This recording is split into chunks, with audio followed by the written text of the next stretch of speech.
భారత్లోని అన్ని ఛానల్స్ ను ఆంధ్రదేశంలో ప్రసారం చేస్తున్న ఏకైక నెట్వర్క్ సిటీ కేబుల్.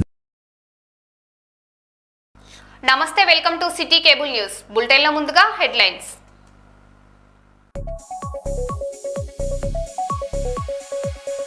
హైదరాబాద్ లో పలు చోట్ల భారీ వర్షం.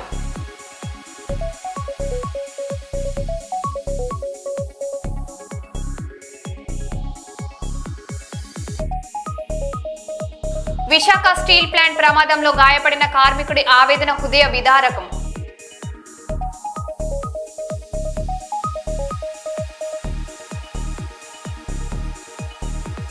చెరువును తవ్వి దోచుకుంటున్న భూపాలపల్లి నాయకులు.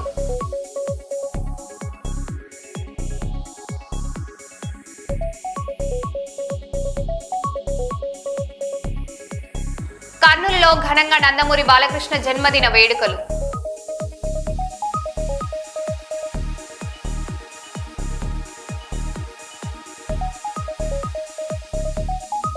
స్టీల్ ప్లాంట్ ప్రమాద బాధితులను పరామర్శించిన deputy CM Pawan Kalyan.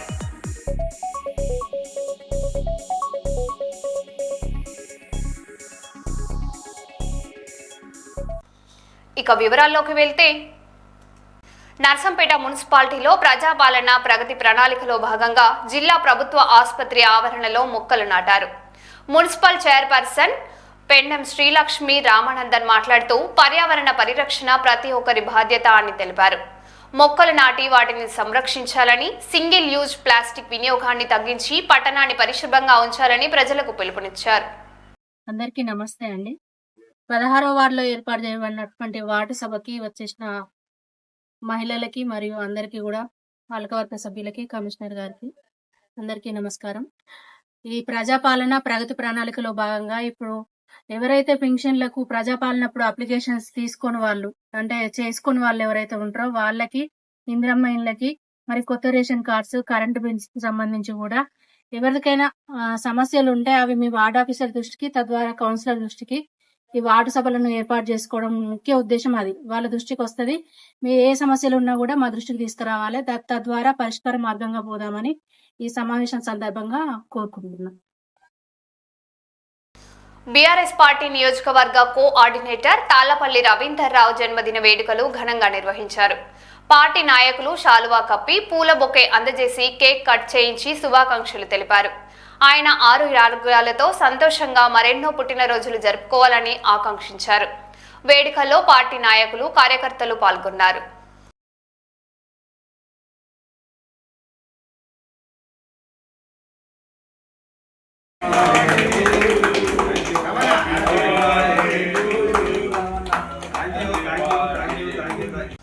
Medigadda barrage ను పరిశీలించిన రాష్ట్ర నీటిపారుదల శాఖ మంత్రి ఎన్ ఉత్తమ్ కుమార్ రెడ్డి గత ప్రభుత్వం ప్రాజెక్టు పనుల్లో తీవ్రమైన తప్పిదాలు చేసిందని ఆరోపించారు.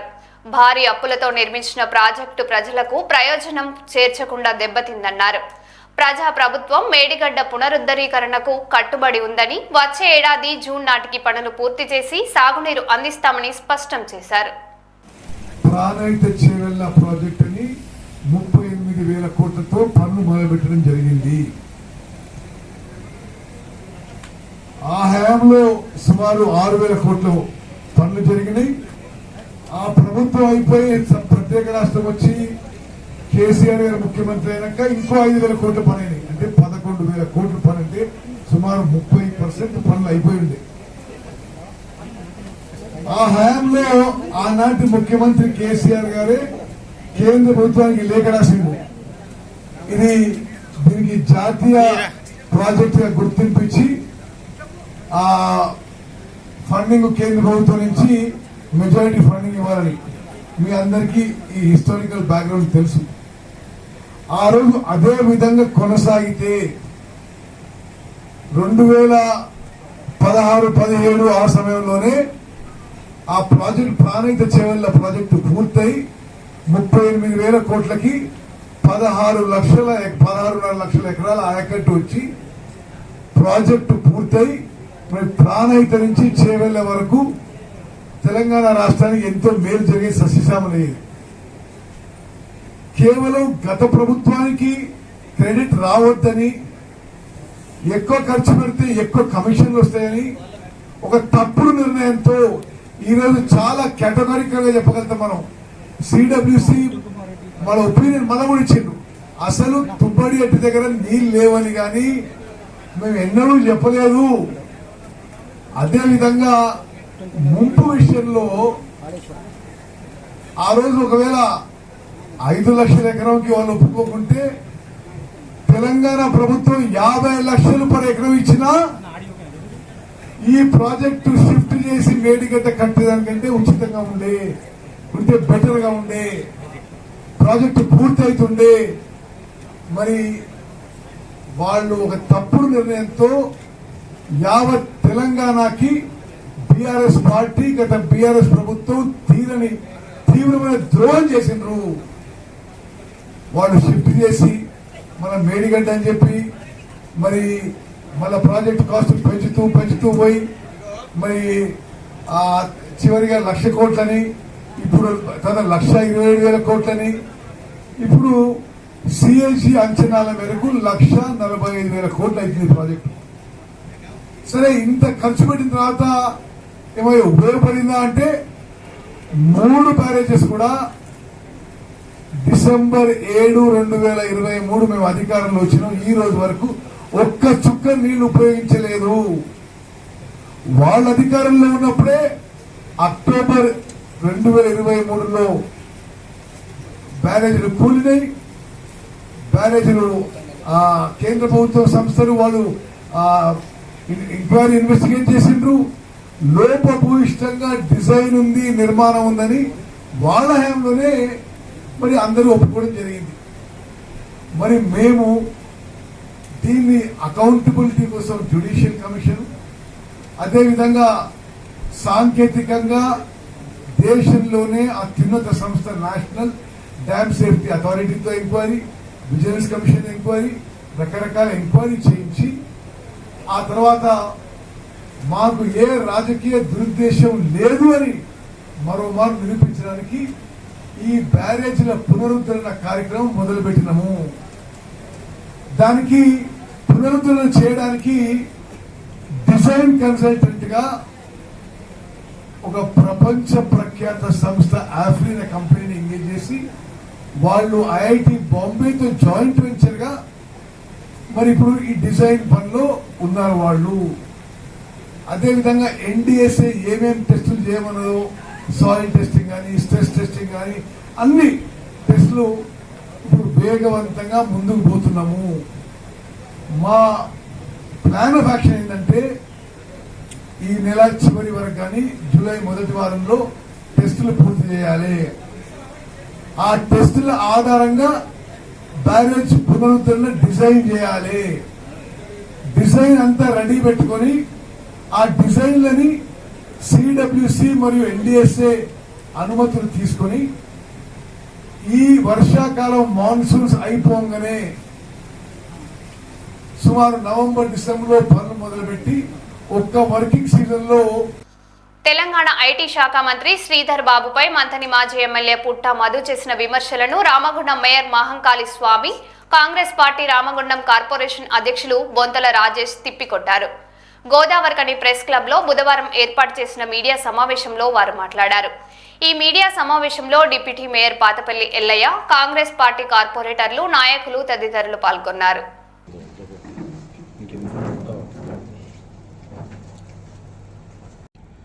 నిన్న మాట్లాడుతూ మంతనిలో దుద్దిల్ల రాజ్యాంగం నడుస్తూ ఉన్నదని చెప్పి మాట్లాడుతూ ఉన్నారు. దుద్దిల్ల రాజ్యాంగం కాదు, ఇక్కడ ప్రజాస్వామ్యయుతంగా రాసిన రాజ్యాంగం నడుస్తూ ఉన్నది.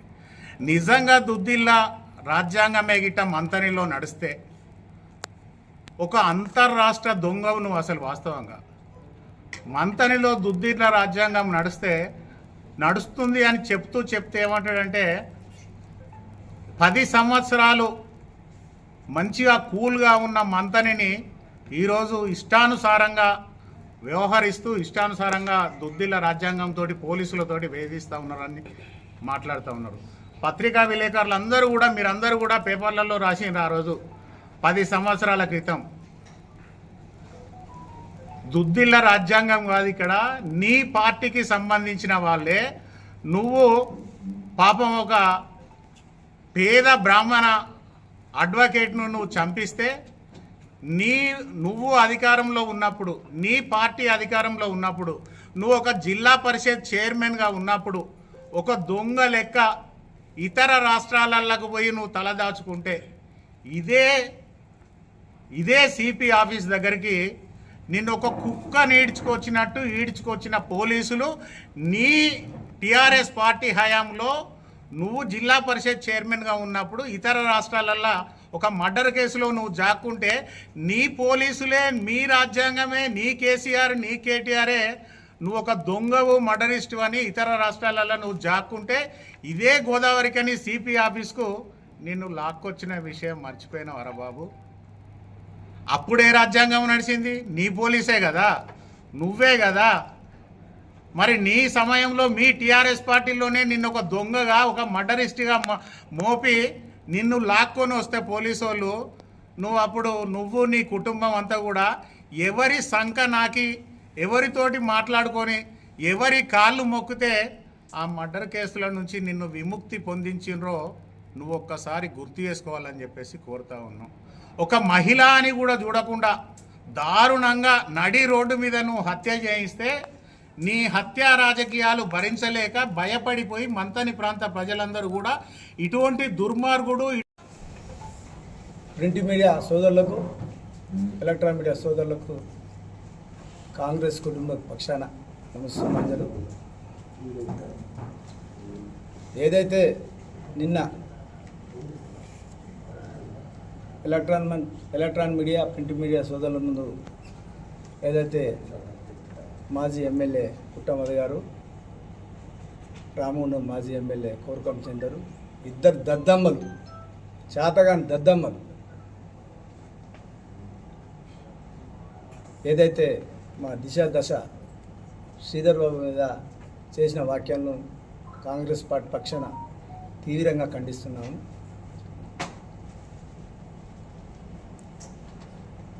చేత కాక ప్రజాక్షేత్రంలో గెలవలేక ఏదో సోషల్ మీడియా ద్వారా, ప్రింట్ మీడియా ద్వారా, ఎలక్ట్రానిక్ మీడియా ద్వారా ఇటువంటి అనుచిత వ్యాఖ్యలు చేస్తే ఇప్పటికే ప్రజల బొందబెట్టారు, ఇంకా పాతాళ లోకానికి తొక్కుతారు.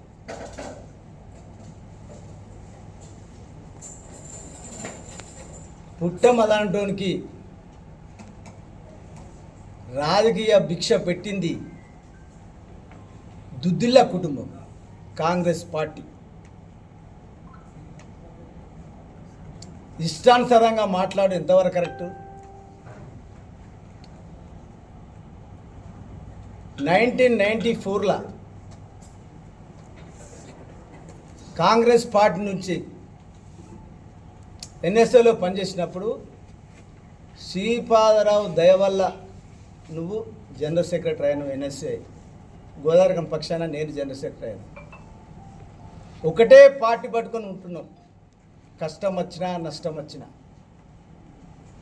నువ్వు ఒక ఊసర వెళ్ళి లెక్క పార్టీలు మారుకుంటూ ఇటువంటి వాక్యాలు చేయడం ఎంతవరకు కరెక్ట్? నువ్వు అసలు నీ జీవితం ఏంది? నీ స్థితిగతులు ఏంటిది? నువ్వు ఏదైతే ఆల్కహాల్ నిషేధం ఉన్నప్పుడు సారా పాకెట్లు అమ్ముకున్నవి నువ్వు శ్రీధర బాబు గురించి మాట్లాడవా? నీకు డబ్బులు ఇవ్వకపోతే మా సోదరుడు లింగస్వామి దగ్గరికి వచ్చి నువ్వు అర్జీ పడుతు. రామగుండంలో ప్రజాపాలన ప్రగతి ప్రణాళికలో భాగంగా క్లస్టర్ స్థాయి వార్డు సభ నిర్వహించారు. ఈ సందర్భంగా మేయర్ మహంకాళి స్వామి మాట్లాడుతూ ప్రతి పేదవాడి ముఖంలో చిరునవ్వు చూడాలనే లక్ష్యంతో ప్రభుత్వం పనిచేస్తుందన్నారు. సన్న బియ్యం, ఉచిత విద్యుత్తు, ఇందిరమ్మ ఇల్లు, సబ్సిడీ గ్యాస్ వంటి సంక్షేమ పథకాలను ప్రజలు సద్వినియోగం చేసుకోవాలని సూచించారు. ఈ కార్యక్రమంలో అధికారులు, ప్రజాప్రతినిధులు, మహిళా సంఘాల సభ్యులు పాల్గొన్నారు.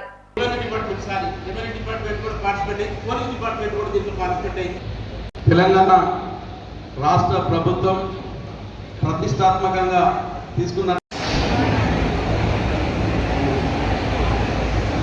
వేదికపైకి అందరు కార్పొరేట్ క్లస్టర్ స్థాయి అధికారులు, డిపార్ట్మెంట్ వైపు వచ్చినటువంటి ఐసిడిఓ, మెడికల్, వివిధ డిపార్ట్మెంట్ సంబంధించిన ఆఫీసర్లు అందరూ కూడా దయచేసి పైకి రండి.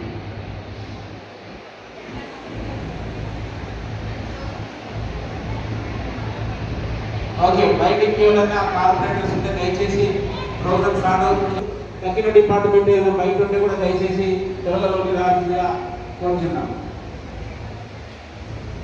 ఈ ఐసిడిసి సూపర్వైజర్స్ అంటే మీరు అందరూ అనుకుంటున్నారు ఇంతకుముందు ఒక కార్పొరేటర్ గారు చెప్పినట్టుగా మళ్ళీ వాట్సాప్లు పెట్టున్నారని కాదు. అంతకుముందు పెట్టిన వాట్సాప్లన్నీ కూడా ఓన్లీ డెవలప్మెంట్ వెల్ఫేర్ డిపార్ట్మెంట్కి సంబంధించి ఫ్లాగ్షిప్ ప్రోగ్రామ్స్ కానీ స్కీమ్స్ కానీ మీకు అవేర్నెస్ ఇవ్వాలనే ఉద్దేశంతో వార్డ్ లెవెల్ సభలు పెట్టడం జరిగింది. ఇప్పుడు మనం క్లస్టర్ లెవెల్లో మనకి తెలంగాణ గవర్నమెంట్ ఇచ్చిన ఇన్స్ట్రక్షన్ ప్రకారం 4th, 6th, 8th, 10th ఈరోజు లాస్ట్ క్లస్టర్ లెవెల్ వార్డ్ సభ. ఈ ప్రోగ్రామ్ ముఖ్య ఉద్దేశం ఏంటంటే ఇప్పుడు మనకి ఎల్నినో ఎఫెక్ట్ ఉంటుంది. అంటే మనకి రెయిన్స్ రాకపోవచ్చు, ఇన్ కేస్ వచ్చినా కూడా సడన్ రెయిన్స్ వచ్చి ఇమీడియట్గా చాలా areas especially town areas effect అయ్యే ఛాన్సెస్ ఉంటాయి. దానిలో భాగంగా అన్ని డిపార్ట్మెంట్స్ ఏ జాగ్రత్త తీసుకోవాలి, ఏ యాక్షన్ ప్లాన్ ప్రిపేర్ చేయాలి, ప్రిపరేటరీ యాక్టివిటీస్ చేయాలి, మీకు దాని మీద ఫీల్డ్ లెవెల్ స్టాఫ్ అందరికీ ఐడియా ఉండాలన్న ఉద్దేశంతో ఈ మీటింగ్ పెట్టడం జరిగింది. ముఖ్యంగా మనకి చెప్పిన ఉద్దేశం ఏంటంటే ఇప్పుడు అన్ని డిపార్ట్మెంట్ దానిలో కొన్ని పాయింట్స్ కూడా ఎస్ఐఆర్ చెప్పారు తహసీల్దార్ గారు, స్పెషల్ ఇంటెన్సివ్ రివిజన్ అని.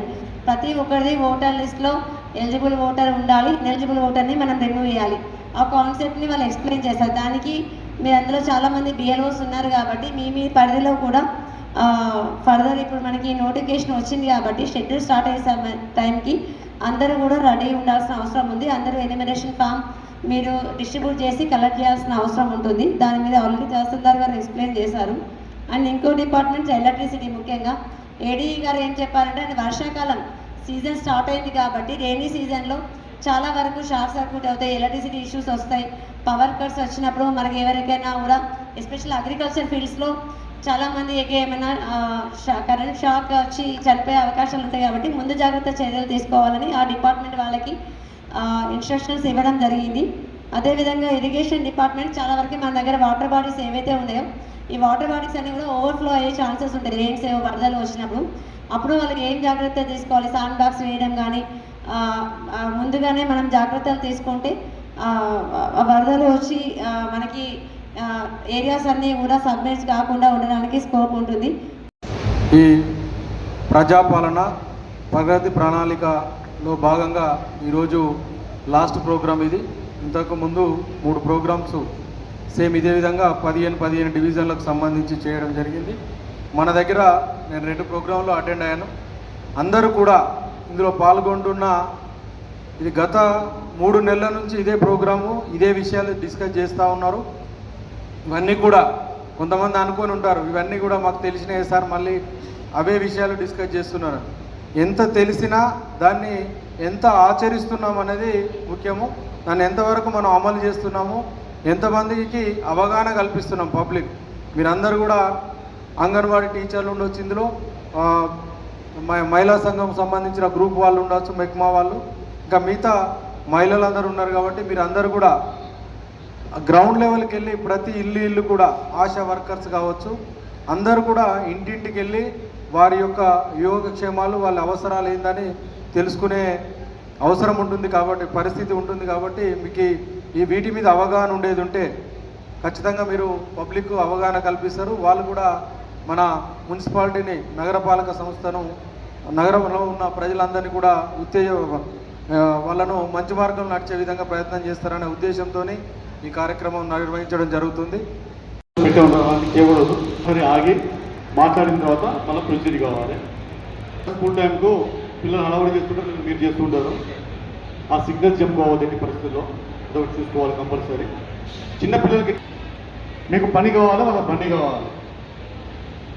సో ఇప్పుడు వచ్చే పనులన్నీ పెద్దవి కాబట్టి అండర్ 18 ఇయర్స్ ఉన్న పిల్లలకి అసలుకే ఇవ్వకూడదు. ఏదైనా జరగడానికి ఏమైనా జరుగుతా మాత్రం కంపల్సరీ ఆ బండి ఎవరి పేరు మీద ఉన్నదో వాళ్ళు చెల్లిపోతారు. ప్లస్ పిల్లగానికి ఏమైనా కూడా మనమే రెస్పాన్సిబిలిటీ ఉంటుంది కాబట్టి నష్టపోయేది మనమే కాబట్టి అది చూసుకోవాలి కంపల్సరీ. 4 వీలర్లో పెట్టుకుని కంపల్సరీ బెల్ట్ పెట్టుకోవాలి. ముందున్న వాళ్ళే కాకుండా ఎక్కున్న వాళ్ళు కూడా బెల్ట్ పెట్టుకోవాలి. ఇంకోటి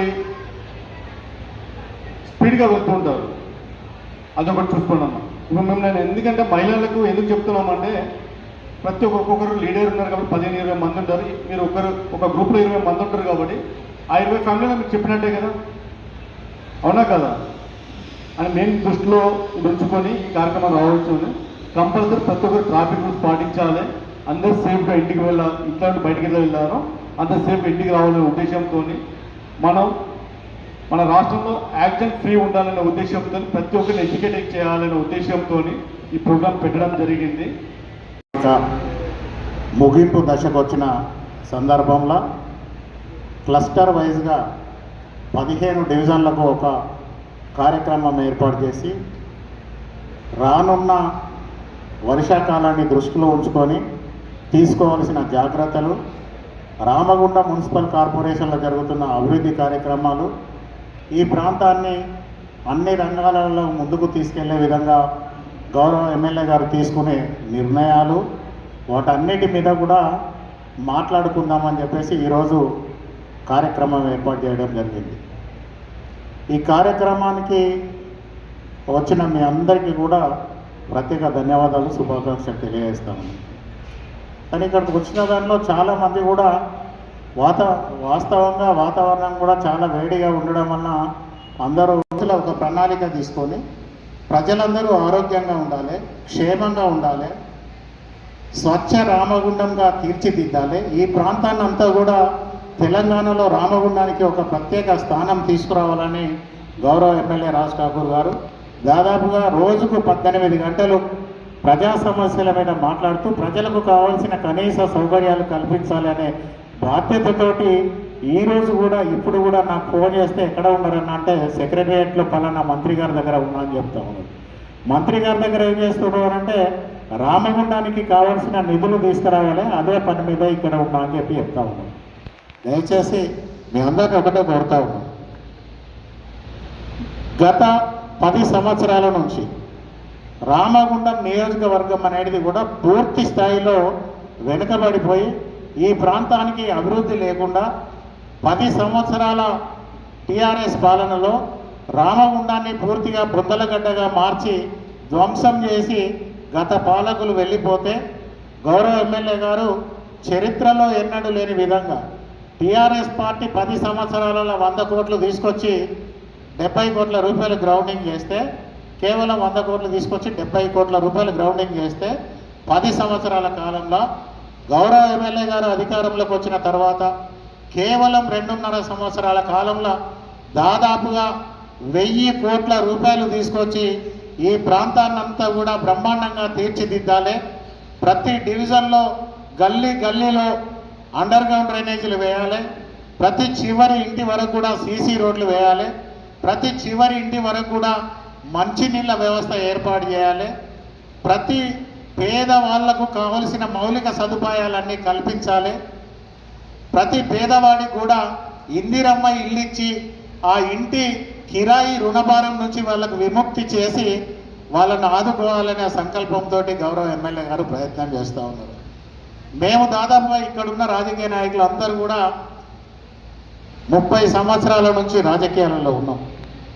జయశంకర్ భూపాలపల్లి నియోజకవర్గం ఇసిపేట గ్రామంలో చెరువును తవ్వి మట్టిని అక్రమంగా అమ్ముకుంటున్నా పట్టించుకోని పాలకులు గత 2 సంవత్సరాలుగా అక్రమంగా చెరువును తవ్వుతున్నారని, ఏఈకి ఎన్నిసార్లు ఫిర్యాదు చేసినా పట్టించుకోవడం లేదని గ్రామస్తుల ఆగ్రహం వ్యక్తం చేశారు.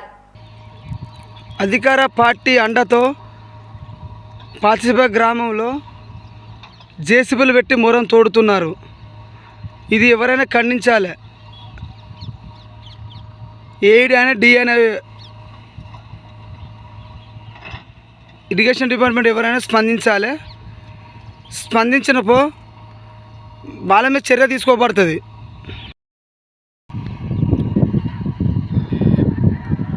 పాతిసిప గ్రామంలో కొయ్యకుంట్ల అనే శివరంలో